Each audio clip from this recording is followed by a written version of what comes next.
ওরে বাবা, চারটা কি ঝুলি বললো রে। আজ যারা মাহফিলে এসে মা বোনেরা পর্দার অন্তরালে আসে, বাড়ি গেলি যদি আপনাদের অশান্তি বাদে আমি দায়ী না, আমি দায়ী, আমার দোষ না। চারটা আল্লাহ বলেছে 2, 3 অথবা 4, 2 দিয়ে শুরু করেছে, কিন্তু বলেছে যদি ইনসাফ করতে না পারো একজনে সন্তুষ্ট থাকো। সুবহানাল্লাহ। ইনসাফ করতে পারবেন আপনারা? নিশ্চিত পারবেন। পারা যেমন তেমন এক মুরব্বী, ও হজ করতে যাওয়ার টাকা নেই, তো নিয়ত করিছে যে হজ তো করতে পারবো না, তা কি করি, হুজুর কাছে গেছে, হুজুর আমার তো হজ তো আমার টাকা নেই, তা কি করবো? বলছে তুমি জুম্মার দিন ফার্স্টে মসজিদে যাবা, তাইলে তোমার একটা কবুল হজের সোয়াব হয়ে যাবে। ও পরে জুমায় গেছে, যেই শুক্রবারে যেই দেখে আর এক মুরব্বী বসা, এর মিজাজ গেছ খারাপ হয়ে ধর আসলাম, আমার আবার আর এক সপ্তাহ হায়াত পাবো কি পাবো না এর তো কোনো গ্যারান্টি আছে?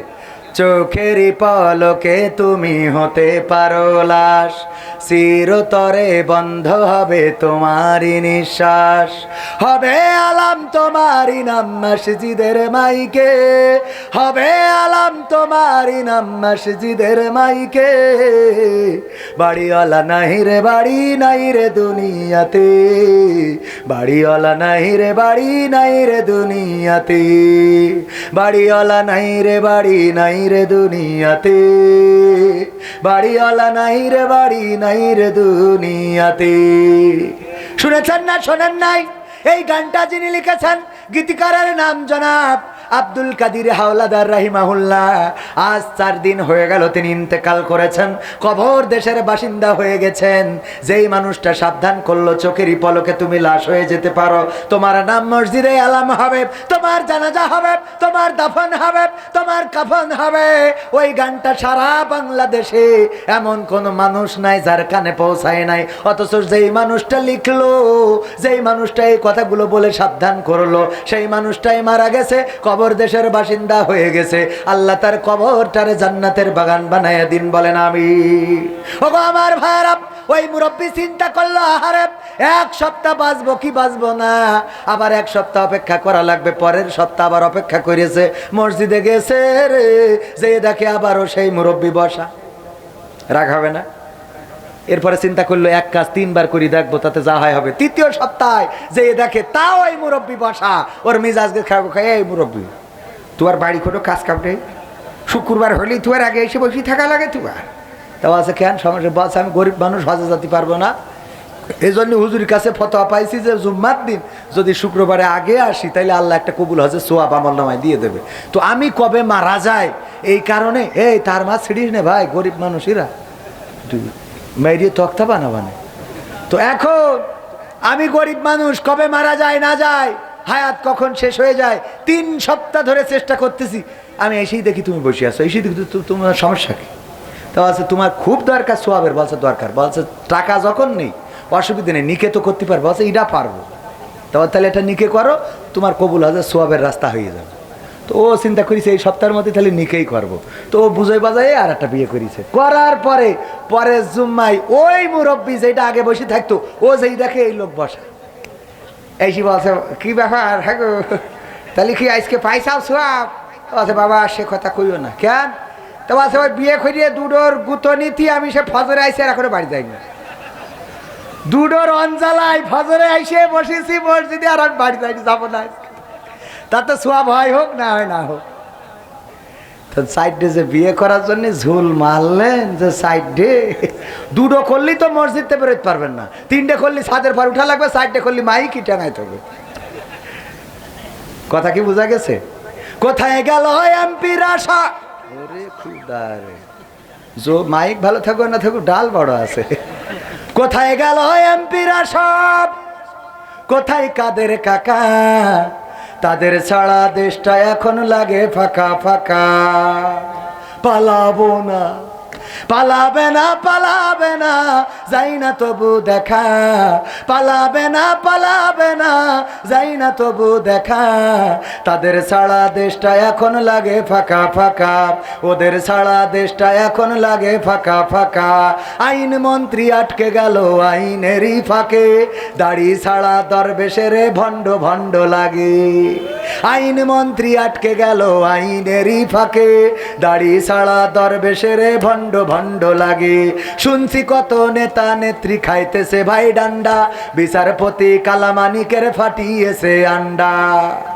পলকের ঝলক গেল, পলকের ঝলক গেল থামিয়ে নেটের চাকা। তাদের ছাড়া দেশটা এখন লাগে ফাঁকা ফাঁকা, ওদের ছাড়া দেশটা এখন লাগে ফাঁকা ফাঁকা। কোথায় গেল কোথায় গেল সংসদেতে মমতাজের গান, কই গেল সেই হজরত বলা স্বামী ওসমান। কথা কয় না। খেলা হবে, আসো খেলবো, তোমাদের মা বাবা 14 গোষ্ঠীরে নিয়ে আসো, খেলা হবে। বলিছে না বলে নাই? কই গেল সেই সংসদেতে মমতাজের গান, কোথায় গেল হজরত বলা স্বামী ওসমান। ইনু মেনন দীপু মনি আছে কারাগারে, বাপ করিলেও পাপ কখনো ছাড়ে কি আর তারে। কোথায় গেল স্পিকারের, কোথায় গেল স্পিকারের দৃষ্টি আঁকা বাঁকা। তাদের ছাড়া দেশটা এখন লাগে ফাঁকা ফাঁকা, ওদের ছাড়া দেশটা এখন লাগে ফাঁকা ফাঁকা। কোথায় গেল আরাফাত আর ব্যারিস্টার সুমন, কথা বলার সময় তারা করে নিয়োজন। মুরগি কবির খাইছে ধরা, জাফর কোথায় আছে, গোপনে কি সেও গেল মোদি দাদুর কাছে। কথা কয় না। একটা বিষয়, আপনাদের এখান থেকে কি ভারতের বর্ডার খুব কাছে? আমার কেন জানি মনে হচ্ছে এখানে ভারতের শ্রোতা। হ্যাঁ, কারণ কি বলবো, ভারতে গেলাম, ইন্ডিয়ায়, ওখানে গেলে ওয়াজ করতেছে, তো ওয়াজ করি হাজার হাজার মানুষ সামনে, যা বলি কোনো সাড়া শব্দ নেই। বলেন আমিন ওলাদু আল্লিন, কিছুই কয় না। আমি আব্দুল সালাম যুক্তিবাদী ভাই ছিল ওই সময় ইন্ডিয়ায়, আমি বললাম ভাই এ তো বেকায়দা, কেউ তো কোনো কথা শোনে না। কেন আমি বলছি, এত বলি যে ভাই সুবহানাল্লাহ বলেন, আলহামদুলিল্লাহ বলেন, আমিন বলেন, কেউ কথা কয় না। তা বলছে ভারতের মুসাল্লিদের, ভারতের শ্রোতাদের চিন্তা ভাবনা হইলো বাংলাদেশের টাকা খরচ করে হুজুর আনিছি কি আমরা কথা বলার জন্য? যা বলা তুই বললি তুই কিনতে যাবি, আমরা বলবো পাকামো পাই, যাতে টাকা দিয়ে নিয়ে আসি কি করতে। আপনাদের কি এরকম নিয়ত? গণতন্ত্র চিনি নাই আমি, জানি না গণতন্ত্র, গণতন্ত্র দেখিনি আমি, শুনেছি গণতন্ত্র। গণতন্ত্র চিনি নাই আমি, জানি না গণতন্ত্র, গণতন্ত্র দেখিনি আমি, শুনেছি গণতন্ত্র। শুনেছি আমি বাংলাদেশে গণতান্ত্রিক রাজা, যখন যারে মনে চেয়েছে ধরে দিয়েছে সাজা। শুনেছিলাম আমি বাংলাদেশে গণতান্ত্রিক রাজা, যখন যারে মনে চেয়েছে ধরে দিয়েছে সাজা। কাউকে দিয়েছে ফাঁসির দণ্ড, রেখেছে আয়না ঘরে, কাউকে আবার লাশ বানিয়ে ভাসিয়েছে সাগরে। কাউকে দিয়েছে ফাঁসির দণ্ড, রেখেছে আয়না ঘরে, কাউকে আবার লাশ বানিয়ে ভাসিয়েছে সাগরে। করেছে এসব কিসের জোরে, ছিল কি দাতার মন্ত্র? কেমন গণতন্ত্র ছিল, কেমন গণতন্ত্র, গণতন্ত্রের আড়ালে ছিল দাদার ষড়যন্ত্র। কেমন গণতন্ত্র ছিল, কেমন গণতন্ত্র, গণতন্ত্রের আড়ালে ছিল মোদির ষড়যন্ত্র। দেখেছি আগে নির্বাচনে লাগতো টাকার নোট, শুনেছি আগে নির্বাচনে লাগতো টাকার নোট, দেখেছি আমি ভোট করিতে লাগেনি কোন ভোট। কথা কয় না, ভোট লেগেছে। এক চাচা গেল ভোট দিতে, যাওয়ার পরে ভোটের দায়িত্বে যারা আছে বলছে বাবা কেন এসেছেন কষ্ট করে? কয় ভোট দিতে আইছি। কয় ভোট দিতে আইছেন, বাড়িতে রওনা দিয়েছেন কখন? কয় ফজরের নামাজ পড়ে বেরোইছি। কয় আমরা তো তাহাজ্জুদ পড়ি কাম সেরি ফেলিস, আমাকে তো তাহাজ্জুদ পড়িতে সে কাজ করা শেষ।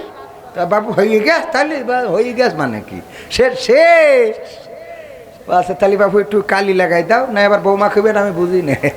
কালি লাগাই দিয়ে চলে যাচ্ছে, ডাক দেওয়া চাচা শোনেন, চাষির জন্য আবার কষ্ট দিয়েন না। বলছে তোমার চাষির ভোটটা দিয়ে গে? তো ও মনে করছে কি দেখি, যাই হোক পাগল ছাগল মুরব্বী মানুষ বুঝাই দি। বলছে হ্যাঁ হ্যাঁ হ্যাঁ দিয়ে গেছে। দেখো কত বড় নেমো খারাপ গো, কার সাথে সংসার করেছি আল্লাহ, আল্লাহ তুমি ওর সাথে আমার জান্নাতেও নিও না। তো ও যারা প্রিজাইডিং অফিসার বলছে বাপু কি হইস কি বা শাশির পরে এত রাগ কেন? বলছে রাগ করবো না বাজান, আজ 12টা বছর হয়ে গেল মরি কব্বরে শুই। তাই এসে যখন ভোট দেখেছিস তা আমার সাথে দেখা করে যাবি। তুই ভোটটা তো দিয়ে গেছিস, তাই দেখা করিয়ে যা আমার সাথে। আমি বুড়ো কেমন করিয়ে থাকি।